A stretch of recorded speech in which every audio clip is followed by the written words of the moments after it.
Daripada Iyad bin Himar radhiyallahu anhu, katanya Rasulullah sallallahu alaihi wasallam bersabda, sesungguhnya Allah telah memberi wahyu kepada aku yang memerintahkan supaya kamu semua bersifat tawaduk, sehingga tidak ada seorang pun merasa dirinya megah, rasa diri dia lebih daripada orang lain, dan tidak boleh seseorang itu menzalimi dan melampaui batas terhadap orang lain.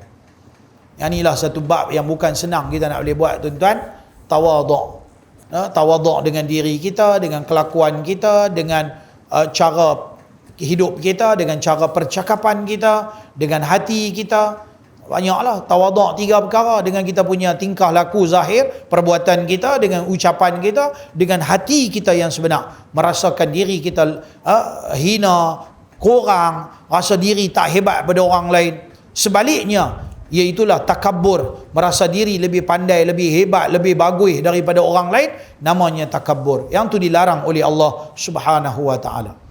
Pengajaran hadis, dia kata Islam menuntut umatnya beramal dengan sifat tawaduk. Tawaduk bukan jalan tunduk-tunduk. Tak semestinya jalan tunduk. Boleh jadi ada orang yang jalan tunduk tu memang dia tawaduk, boleh jadi. Kan, dia jenis tak mau tengok orang, dia relax, jalan kira merendahkan pandangan. Tetapi tak semestinya semua orang jalan tunduk tu berarti dia tu tawaduk. Faham tak? Sebab tawaduk ada 3. Tawaduk pada pergerakan zahir kita, cara kita duduk, cara kita berjalan, cara kita cara zahir kita. Dan ada tawaduk dengan percakapan kita, dan ada tawaduk dalam hati. Tawaduk dalam hati maknanya dalaman dia tu. Yang tu yang paling penting tu, nombor 1. Luar pun mau juga, tapi yang paling penting yang dalaman tu, supaya baru di luar tu dia zahir. Bila dalam tu rasa diri dia megah, inilah dia main zahir tu, dia rasa diri dia lebih hebat. Ini satu benda yang susah, dia perlu ambil masa lama untuk perbaiki diri kita. Sebab tu kita kena mengaji. Bila kita belajar, baru kita sedar dalam hidup kita sebenarnya kita ni manusia lemah. Ilmu makin banyak, makin belajar, rasa ilmu Tuhan rupanya melimpah ruah ilmu Tuhan. Begitu banyak ilmu Tuhan yang kita belum dapat lagi. Maka kita rasa, ya Allah, dalam dunia ni ramai orang pandai, aku ni tahu sikit ya. Maka dia jadilah nak hormat orang. Dia rasalah nak hormat, oh dia ni mungkin orang bagus, dia ni mungkin keturunan bagus, dia ni mungkin orang rajin buat amal ibadat. Maka dia merasa diri dia nak lemah. Tapi bila dia duk buat sikit, dia duk rasa macam besar. Ni kena tipu dengan syaitan ni. Kan? Islam menuntut umatnya beramal dengan sifat tawaduk dan menghormati sesama Islam. Dengan demikian akan lahirlah sebuah masyarakat Islam yang harmoni. Cuba tengok mai masjid. Nak bagi ada tawaduk, bagi salam. Satu benda saya nak abang budaya masyarakat kita di Pulau Pinang yang saya suka. Apa dia? Tengoklah ni dah tak berapa ada dah budaya ni. Dulu saya kecil-kecil, saya tengok budaya di sini. Budak-budak, orang-orang muda bila jumpa orang tua-tua, Assalamualaikum Pak Haji, Pak Abang Haji. Walaupun tak salah, Haji, Pak Abang. Tengah duk isap rokok ni, jalan kot jalan. Rokok bawa belakang tau, rokok bawa belakang. Assalamualaikum Haji, Pak Abang. Bisa jumpa orang macam tu. Lah ni buat tetap relax. Tengok pula jegi pula orang masjid. Macam kita ni musuh dengan dia. Mana pergi hormat anak-anak muda kepada orang-orang tua. Nabi kata apa? Laisa minna man lam yuwaqqir kabirana. Nabi tak mengaku umat. Bukan di kalangan kami orang yang tidak tahu menghormati orang yang lebih tua di kalangan kami. Setengah ulama kata, maksud tua di situ iaitulah orang alim. Sebab ada hadis lain Nabi kata, bukan di kalangan kami orang yang tidak tahu menghormati orang-orang alim di kalangan kami. Laisa minna man lam yuwaqqir li'alimina. Orang-orang alim di kalangan kami. Maka maksud tua tu adalah orang alim. Tok guru alim ulama kena hormat. Satu. Makna yang kedua, orang tua, maknanya dia tu orang yang lebih tua dari sudut umur. Dari sudut umur orang tua. Bagi ada hormat. Sekurang-kurangnya, Assalamualaikum Pak Haji, hormat jalan, bagi salam, ataupun bagi laluan. Nampak orang ni kau duduk kawasan, kita duduk tengok kenderaan sempit, tengok ada orang tua, okey, kita pergi tepi, bagi orang tua-tua jalan. Apa saja yang menunjuk kata kita menghormati. Kan? Budaya-budaya macam ni sepatutnya ada. Bila ni tak ada. Tengok makin hari makin hakih. Pasal apa? Hang-hang aku-aku. Hidup tak ambil kisah. Yang tua, yang muda. Kan? Islam menuntut umatnya beramal dengan sifat tawaduk dan hormat menghormati sesama Islam. Dengan demikian akan lahirlah sebuah masyarakat Islam yang harmoni.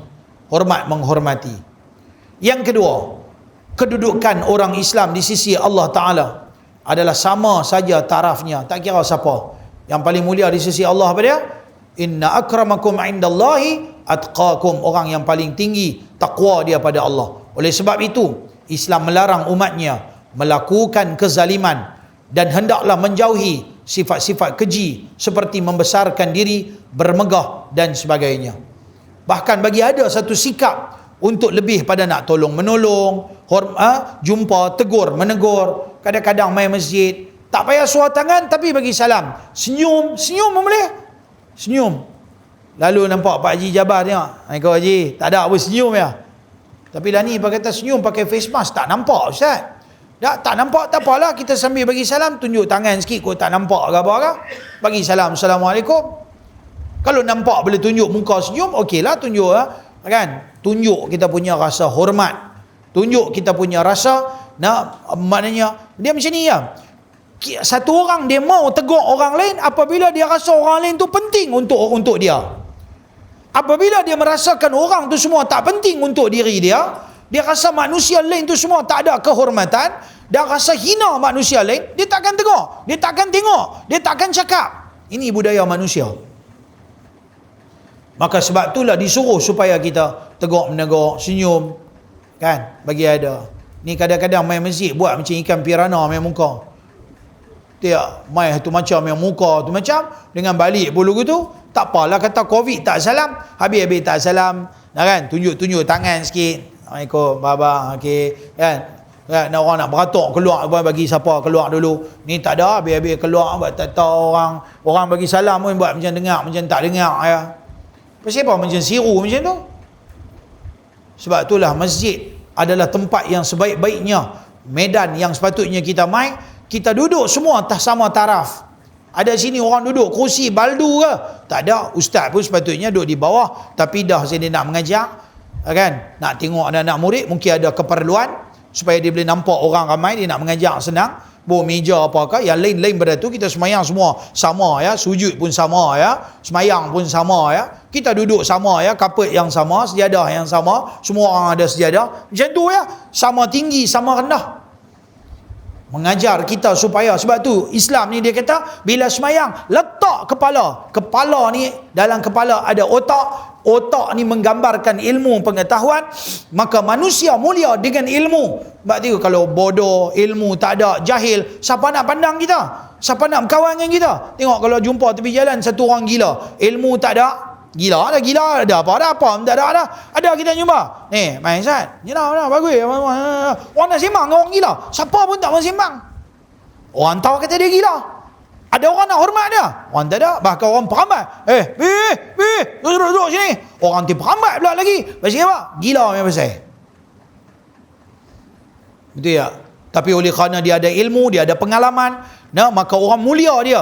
Mungkin umpamanya dia seorang wakil rakyat. Yalah, wakil rakyat pun ada ilmu lah. Ilmu macam mana nak mentadbir, nak jaga masyarakat. Maka orang mulia dia. Bayangkan kalau dia bodoh, orang nak angkat tak dia jadi wakil rakyat? Orang takkan angkat dia jadi wakil rakyat.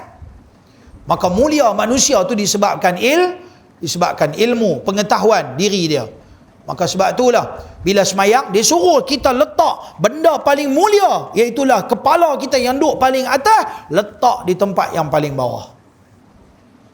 Supaya kita tahu letak sama taraf dengan kaki manusia, barulah mai rasa ya Allah, diri aku ni tak ada apa, diri aku ni, kepala aku, mulianya aku. Akhirnya kepala aku duduk sama taraf dengan kaki manusia yang lain. Baru dia main tawaduk sikit. Ni lagi main masjid, lagi duk rasa besar diri, tak betul ya, ada benda tak betul, something problem lah. Ada benda cacat tak mana yang skru longgang tak mana-mana nak kena perketat balik ya.